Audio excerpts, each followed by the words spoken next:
Hey everybody, it's episode 3 of the Couch Fighter podcast. I'm with my boy Neville. How you doing, everybody? We're about to talk about a lot of UFC talk and some Bellator talk. Big day for MMA. Yeah. So let's start with Nate Diaz and Dustin Poirier. Yep. There's a rumor going around that they're fighting for the 165 championship belt that the UFC is just going to start. Yeah. Yep. But is that true or is it just made up? So now I texted you in the morning or last night, and I said, dude, Poirier versus Diaz for the 165 title. And it seemed like it was true. Ariel Helwani tweeted it out. Oh, really? So, when Ariel tweets something, it's as good as, true for the most part. But then now I'm hearing there's Dana White is denying, but I love Dana to death, but we all know when Uncle Dana says it's not the truth, it typically is. So do you think that they should make a 165 championship? And do you think Dustin and Nate, being Nate not fighting in a while, deserving that shot right away? It's good marketing. Yeah, absolutely. Are you asking me if I will watch it? Will I pay money to see it? Absolutely. Would it make a difference that it's for a belt? Does it mean more to you? Truthfully, I have a couple views on this. I almost feel like the UFC might also be setting it up for Conor to win a third belt, and that's why they might have that 165 belt. Because you have to think, it's been a long time since Conor has fought, and unfortunately during that time there's been a lot of contenders that have emerged. We got Tony Ferguson. Definitely. Granted he fell over some wires and he, messed up his knee, but he's ready to fight. He didn't lose the belt. He should have been interim champion. Obviously we have Khabib, who's fighting Conor. Then you have Dustin Poirier, and then you have Nate Diaz, who actually has a win over Conor if Conor wins this fight with Khabib. So Conor versus Nate for the 165 belt. It could be possible. Champion versus champion. And then at the end of the day, that could possibly set up George St. Pierre. George St. Pierre has said that, he didn't want to... obviously, we see he's slimming down. Perhaps 155 might be too low, but 165 might just be that perfect weight. Yeah. And that could set up Conor or Khabib versus GSP. I believe GSP walks around 170. Yeah, that's what he said. It would only just be a 5-pound drop. Exactly. That is a very comfortable drop. So, but I have a couple views on it. As a fight fan, sometimes I get scared that if there's too many divisions, there's going to be too many fighters, and it's going to be hard to follow. I like the way MMA is. I think the divisions are stacked, and I like that. But then the other thing is, I understand it from the fighter's part. At the end of the day, these guys literally take years off their life cutting weight. Yeah. So at the end of the day, as a consumer, I want to watch the fight, but I ultimately want these guys to be healthy. Their husbands, their fathers, their sons, all those things. They're entertainers. I'm that in my life, but, your family is your family and your health is your health. So I got a couple different views on it. I think it's great if they do a 165 belt because... One, you have a setup for something crazy. Even if Dustin wins that belt, you do a Conor versus Dustin fight rematch. It's a rematch. Yep. I mean, that Conor went through him really quickly, but there Dustin was some controversy because Conor said that he hit him like behind the ear and temple. But it did look like, if you watch that fight, it looked like Dustin did exactly what he was supposed to do. He actually ducked down, but it was like almost like the tail end of the punch, like close to the elbow. It almost looked like Conor didn't connect. You have to see it in angles to see that if Conor connected. Right. And the shots at the end were kind of in the back of the head. Right. I would watch Dustin versus Conor in the sense that Dustin got better. Right. But seeing what Conor did to Eddie Alvarez... Yeah, I think Conor would still beat him, but I'm just saying there is some controversy surrounding that. But in a fight, in a rematch, who do I see winning that fight? Absolutely Conor. Connor's hands are too efficient. I would rather see, in a perfect world, either Nate Diaz versus Conor for that 165, Nate Diaz versus GSP, where Nate, he has something to prove. Avenges his brother's loss, who they say drugged Nick before their fight. In Canada. So there's a lot of fuckery going around in Canada. Man. So there's so many different storylines, and I'm not gonna lie to you, I'm so happy again. Shout out to the Canadians. Yeah, there we go. So there was a point where I was starting to get a little bored of MMA. I'm not gonna lie. I was like, oh man, I'm really missing Conor being back, and all of a sudden Conor comes back, and now all these other fighters are emerging. You got John Jones. He throws the whole table in the mix. Yeah, everybody okay. So we do got John Jones coming back, and that'll open up our next topic. Is Alexander is scheduled to fight Yoel Romero. And they want to make it for the light heavyweight title, which we know Daniel Cormier has that belt. Right. So are they stripping Daniel from that belt? Is that fair? Daniel did say he wants to defend it. Or is it just a bigger fight to see Alex versus Yoel Romero? Right. Well, I know Daniel did say that he wanted to defend it, but in the past he has said that he had no interest in fighting Yoel Romero, and he has made it clear that he's got 2 fights, and he's got 2 people in mind. He's got John Jones, which obviously there's a storyline there, and Brock Lesnar, because financially it makes sense, and honestly it's an interesting fight. So I don't know, maybe Daniel Cormier has talked in private to the UFC and has made mention that those are the 2 guys he's interested in. Is he deserving of it? Absolutely. He's made made the UFC a lot of money, so it's only right that he gets his cut now. And I know he has a good relationship with Dana White. So I feel like with Daniel Cormier fighting John Jones for a 3rd time at heavyweight, that makes sense because then Daniel has, the power. There will be questions there. I mean, John beating Daniel twice at light heavyweight kind of takes away from their 3rd fight. But at heavyweight, it kind of gives you like some sort of mystery, like could Daniel's power be the difference? Knocking out Stipe in the 1st round, could that be that factor that he needs to beat John Jones? But going back to Alexander versus Yoel, it's a good fight. Yeah, that's an interesting fight. That's a fun fight to watch. Yoel has the wrestling.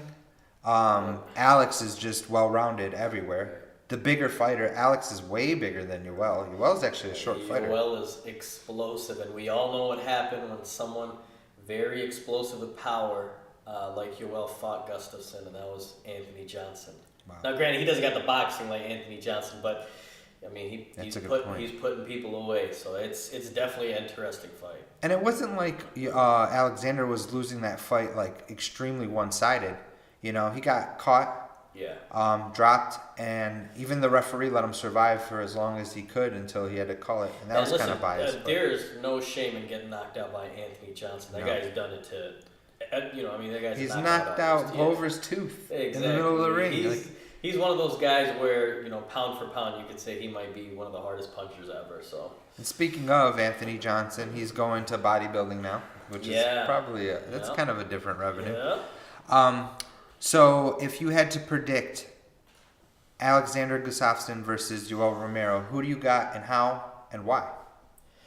I'm gonna say Alexander, just based off the fact that he has a lot of length. I feel he could keep Yoel Romero at bay. He has enough boxing to do so. Okay. Even his kicks, because they're so long, I think he could do a lot of push kicks and keep Yoel away. And at the end of the day, if he's kicking him in the stomach, Yoel Romero, we all know, unfortunately has cardio issues, and Gustafsson has lasted 5 rounds with Jones. 5 rounds, and then he went 5 rounds with Cormier too. Yeah, and he was doing great in that fight, which is not a lot of people do good with Cormier. Yeah. So how do you see him beating him?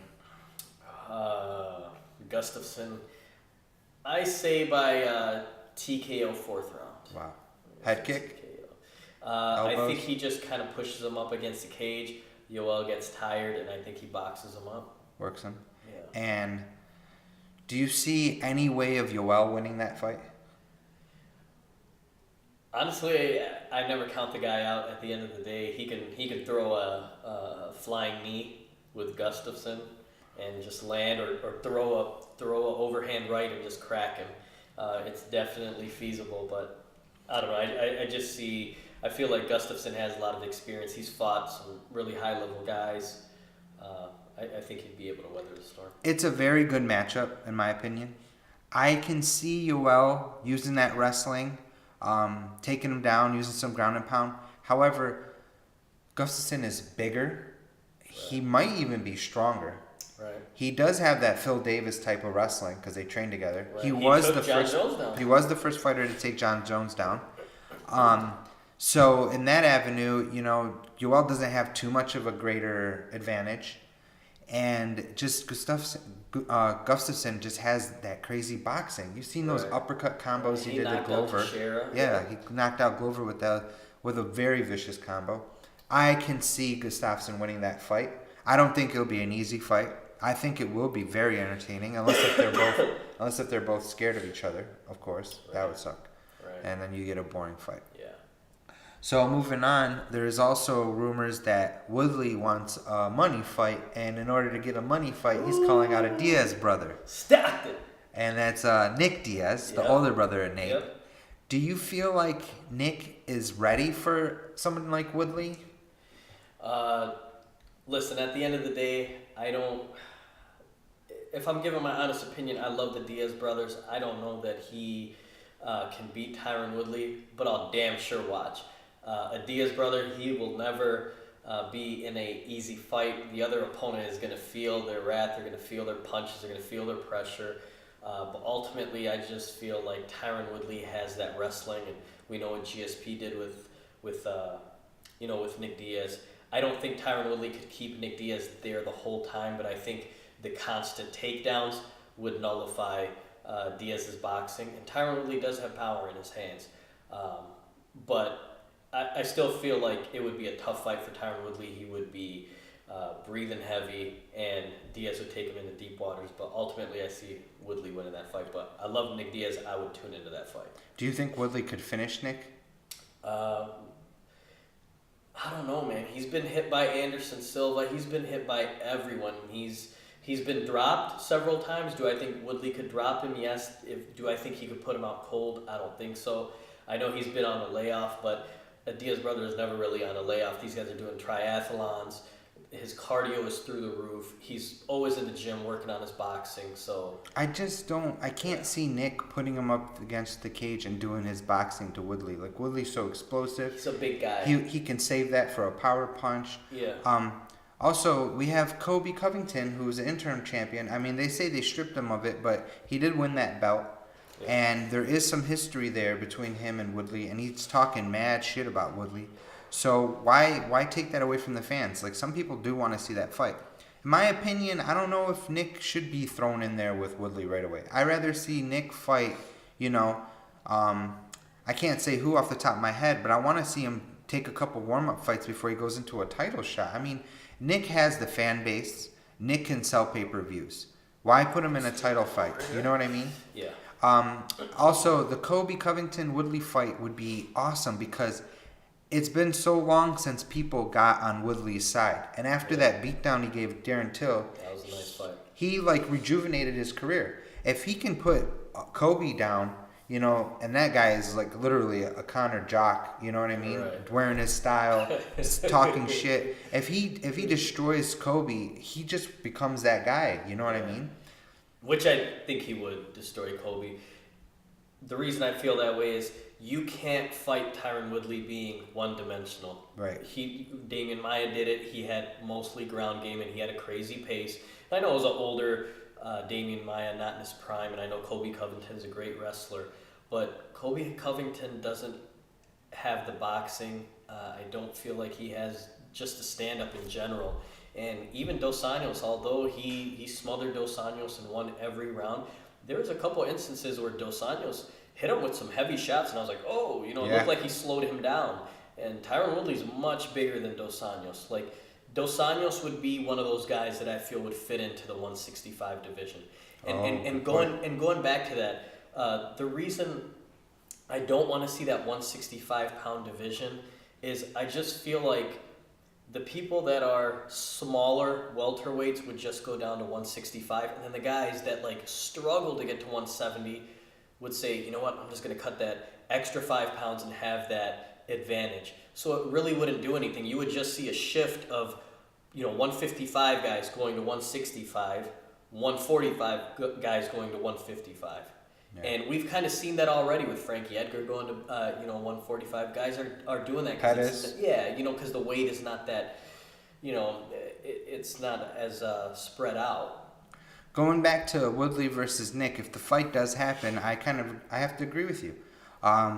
Woodley's been in there recently. Right. He has taken a little bit of a layoff. He is the champion. He has something to prove. He's hungry. He wants that fight. He wants the money fight. So the confidence is through the roof. Yep. Nick, I mean, is his heart even into MMA? You know, is it just a payday? Like, does he even care to hold the championship belt? And it seems like he doesn't. So I can see Woodley figuring it out, putting it on him, and maybe even getting him out of there. And that would be devastating to Nick's fan base because Nick's known for that, you know, hard knock. Iron chin, Mexican chin. So, and I feel bad for Nick because he lost a lot of his years, a lot of his prime years for, you know, marijuana and all this other stuff that, you know, in my opinion wasn't a performance-enhancing drug. And you've seen guys do far worse. You know, John Jones, and he was reinstated, you know, twice over before Nick Diaz. So, you know, that kind of worked outside of his favor. But yeah, I totally agree with you with the Woodley. Oh, by the way, Woodley has Jorge Masvidal as a training partner, so he has a great boxer.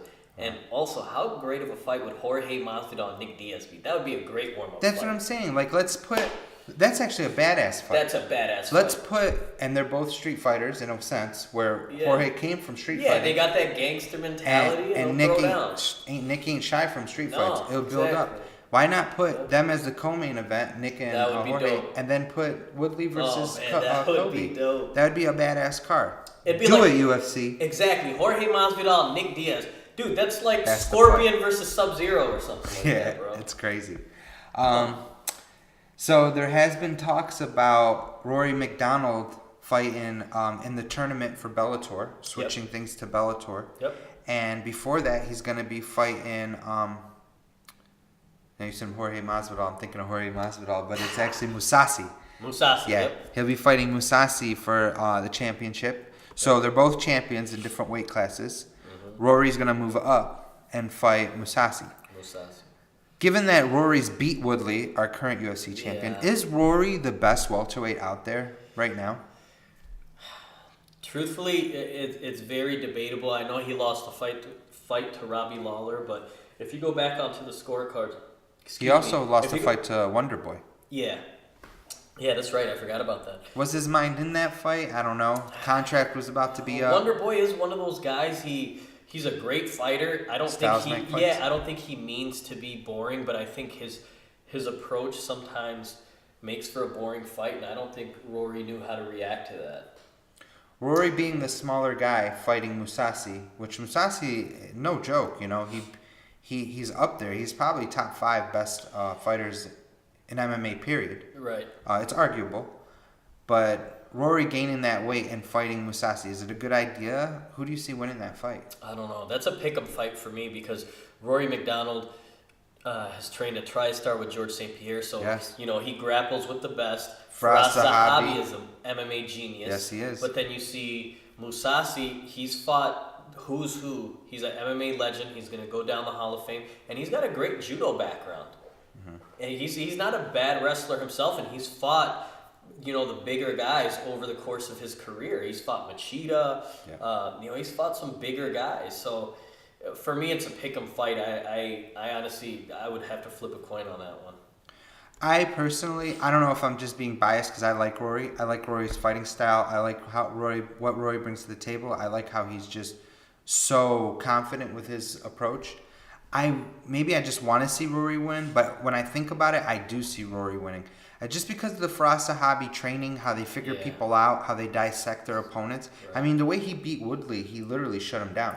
He shut him down. There was nothing Woodley could do. It's like he knew what he was going to do before he did it. And it was so evident. And I didn't know he was that much bigger than Woodley. He was a big guy. He's a big guy. So maybe there isn't going to be too much of a size difference. I don't know. I personally see Rory taking him. Will Rory finish him? That I can't say he'll finish him, but I can see him squeezing out a decision and not just stealing the decision, making it like his fight. Right. So shout out to Rory, my Canadians. I'm excited. We're in Detroit. We're not too far from you guys. In Brampton, Ontario. I got family there, so. That's gonna be a good fight. And then what about the tournament?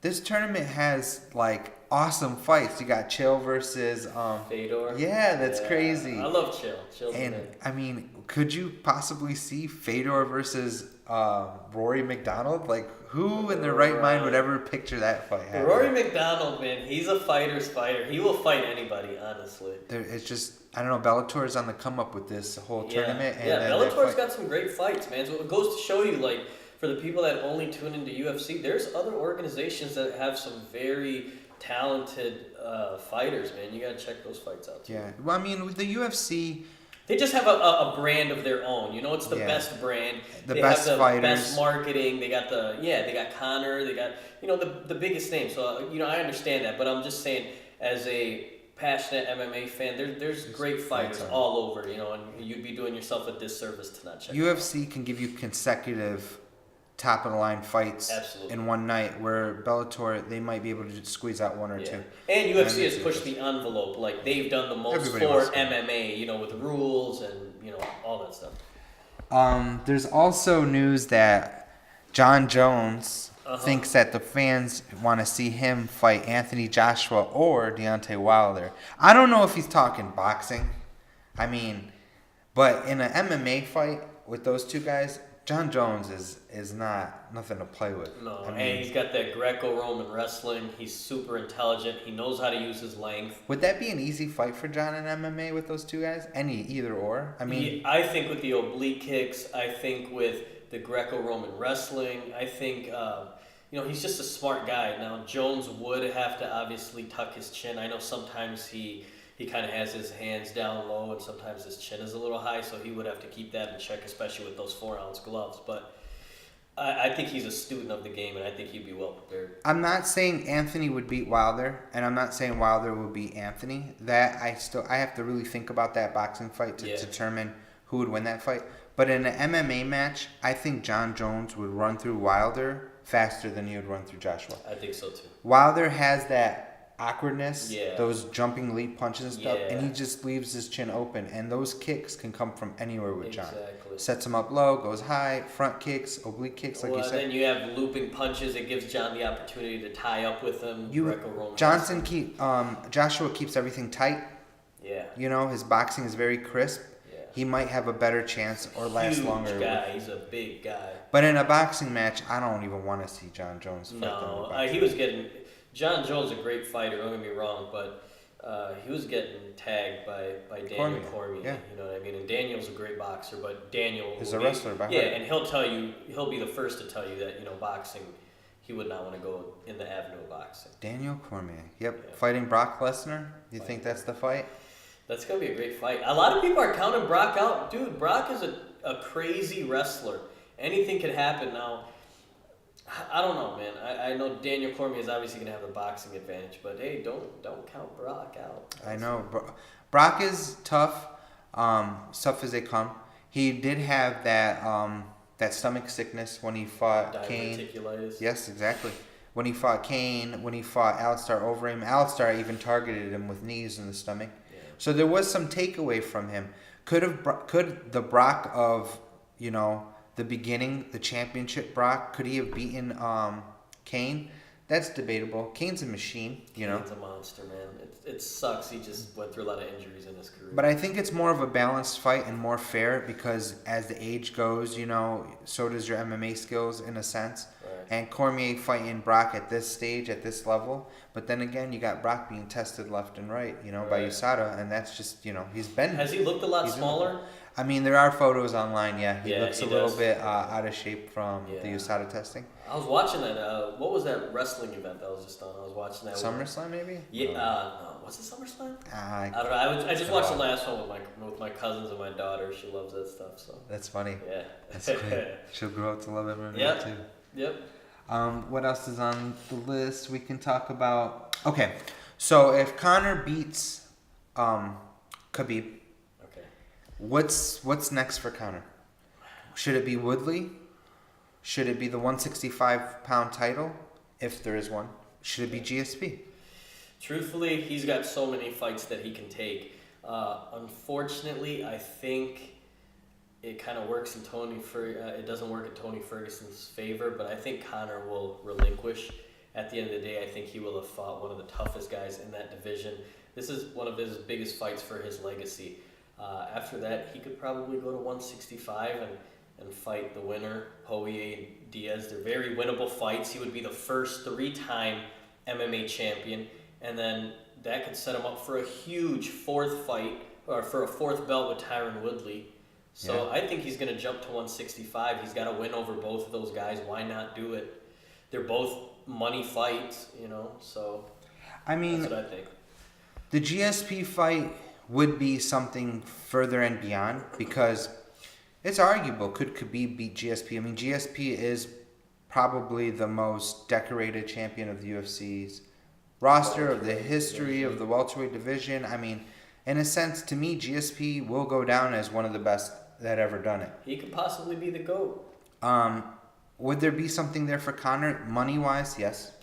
Yeah, absolutely. Fan base, Canada Canada versus Ireland. It's huge. And Canadian MMA fans are crazy, just like Irish fans. So it would be bananas. And in a sense, it's a safer fight than Woodley. Yeah. I'll be honest with you. I love Conor, and I know Conor always rises to the occasion. He's one of those, the stars always shine the brightest. But against GSP, I don't see him. GSP trains... He has been rocked. GSP has been knocked out. He trains with Freddie Roach. Let's not forget, he stood with Nick Diaz. I know he had a lot of constant takedowns on Nick Diaz, but he did land a Superman punch. He did tag Nick Diaz. He did stand with him long enough. He did more work than Anderson Silva did. Exactly. He stood there with Nick Diaz. Do I think George St. Pierre has enough boxing to stand with Conor? Absolutely. He has a 2-inch reach advantage over Conor, which Conor typically has a harder time with guys that have reach, as we see in the Nate Diaz fight. At the end of the day, if GSP feels the least bit threatened in stand-up, he's got the takedowns. There's no better transitional MMA takedown artist than GSP. And if he gets Conor on the ground, he's going to keep him there. I mean, I like the idea of GSP being the next one in line if Conor beats Khabib, because one, like I said, Conor will want to fight GSP. There's something there to prove. The other fighters, there really isn't. The 165 belt against Diaz is a money fight. Yep. It's another belt to his legacy. Yep. But GSP brings the GSP aurora. Like, he brings that energy. I mean, it might be the first time Conor is not, like, the favorite by fans. Right. It might be the old school fans versus the new school fans. Right. I mean, as MMA torch being passed, dude. Plus, it's good versus evil. You know, literally, you have a guy who's cocky and is brash and is like, look at my suits and look at my lifestyle. Then you have another guy who, is a garbage man, and is just like, hey, I'm. GSP has this aura around him. I mean, when he comes out with the little Mr. Miyagi bandana coming out, running in a gi. I mean, it's go time, and you cheer so hard for this guy, and he's just a beautiful fighter in and out. Humble guy, yeah. And he could take on Conor. He can put Conor in deep water. He could probably finish Conor on the ground. And truthfully, George St. Pierre is always a gentleman, but when people have talked trash to him, he has done work on them. Mm-hmm. He's put them away. I think the only time he hasn't really done that is against Diaz, who once again is a southpaw good boxer like Conor. So it is debatable that Conor would give him some problems, but I just think he's, like you said, Faraz Sahabi, MMA genius, Freddie Roach in his corner. The guy's a workhorse. I see GSP winning that fight. Definitely. Against him or Khabib. Is it a bigger fight than Khabib versus Conor? Khabib versus Conor. Yeah, I think it is. GSP. Yeah, I think it is. And would you want to see it in Ireland, in Las Vegas, or in Canada? I want to see it in Canada. I want to see it in Canada too. Just because we're closer and we can go to that fight. Yeah, exactly. I mean, other than that, what else could we talk about? Eddie Alvarez is a free agent. Yeah. I hope an organization picks him up that's gonna let him get his own sponsors and all that stuff, just so he can get some really great paydays. Because he's a pioneer of MMA, man. He was one of my favorite fighters, and I'll be honest, I know Conor did what he did to him, but you got to think there's a natural progression of MMA, and Eddie's one of those older guys that was a specialist in one area and picked up things as he came along. I just feel like if he leaves the UFC, it's going to be hard to follow him after that. Yeah. Maybe in Bellator you might want to follow him. Yeah. If Bellator's on the come up. There's a Michael Chandler fight. There is a Michael. Yeah. That's a rematch. Yep. And those are epic fights, but it's not like those are fights that I wanted to like, oh, drop everything what I'm doing and go see. Yeah. In the UFC, you know, he has that platform. It might be the best idea just for him to stay and stick around. Yeah. And who knows, if that 165 belt comes up, that might be his option. He was a big 155 guy, and then 165. Think about it. If Conor says, "Hey, I want to stay at 155," or let's say he goes to 170 and says, "I want the Woodley fight," and Eddie Alvarez signs with the UFC, what if they set up a fight with him and Poirier? If Poirier wins, or Diaz and Eddie Alvarez have history, they've talked trash to each other, they fought each other's sparring partners and camp partners. So Yeah, we'll see. So many options. Last thing we'll talk about is, you know, it hasn't been talked about a lot, but we're talking about the welterweight division. We're talking about new divisions. What about Ben Askren? Why not put Ben Askren at the 165 title? Yeah. Why not have him headline? And even if they just put him under like a fight night or something just for a warm-up fight and just see him dominate, they'll shoot him right into contendership. Yeah. Ben Askren, if you guys don't know, wants to be in the UFC. He's a training partner of Tyron Woodley. He's probably one of the most feared welterweights. I don't even know if he has a loss on his record. He's basically what Khabib is, but he's just never fought in the UFC. And claims he can do it better. Yeah, and he just unfortunately does not get along with Dana White. We don't really know what the issue is. Obviously, I'm thinking it's he believes he's worth more money than the UFC is going to offer him. Yeah. You know, but. And he is. He is worth money. Unfortunately, I'm going to be honest with you. I haven't seen a lot of him just because I feel like the organizations that he's fought for haven't been so mainstream. And, I mean, truthfully, pardon me, but I just haven't had the desire to, like, go into YouTube and put in Ben Askren highlights, you know? Right. I'm just going to be honest with you. Is he a fantastic fighter? Is he effective? Could he beat some of the best in the UFC? He's pretty funny, absolutely, too. Yeah, but... You know, it's not one of the fighters that I'm going to be looking at. I just feel like the UFC has opportunities to build these guys up. You can put GSP versus Conor or GSP versus Khabib, and then put Ben Askren here and doing work over there, and then somehow get the winner of that versus the winner of this, and you might see a Ben Askren versus GSP for a 165 belt. I feel like they need to make that 165 belt. That'd be cool because there's just obviously the risk of weight cut. The risk of weight loss, extreme weight loss. Yeah. It helps fighters, show their true potential at that weight, and it gives just a mix. Like plus, because the weight, there's pros and cons to it, but because the weight is so close to 170, it's one of those things. Like if someone falls out of a fight, we know people have had trouble making weight in the past. If a commission can be more flexible about that. If someone could come in and they can make that 5-pound weight difference, they can save a lot of fights. In a way, it's insurance for the UFC as well. And then we can see some really cool matchups as well. Like, who wouldn't want to see, let's say, Tony Ferguson goes to 165 and Tyron Woodley's at 170 and they end up matching up. Yeah. I would watch that fight. You can see more champion versus champion fights. Exactly. So I'll end the podcast with this. 165 UFC championship belt. A must or a myth? I don't know. Dana White said there's no truth to it, which, once again, we know he's not always come correct with that. So I think the UFC has wanted to do it. I think this is the best time to do it. Plus, I feel like Diaz is worthy of it. And I feel like Diaz probably told him, like, listen, man, you guys bring me to a press conference after 2 years, and then you put up a highlight of Conor and Khabib, who aren't even there, and I'm over here generating money for you. I want more. Dustin Poirier is probably saying the same thing, like, hey, I've fought all these champions, these back-to-back-to-back fights. Do something for me. So I feel like they said, okay, we'll open up this division. It's still interesting. It also brings, an aura to Conor McGregor if he wins this fight with Khabib. So why not? I think it's a must. Definitely.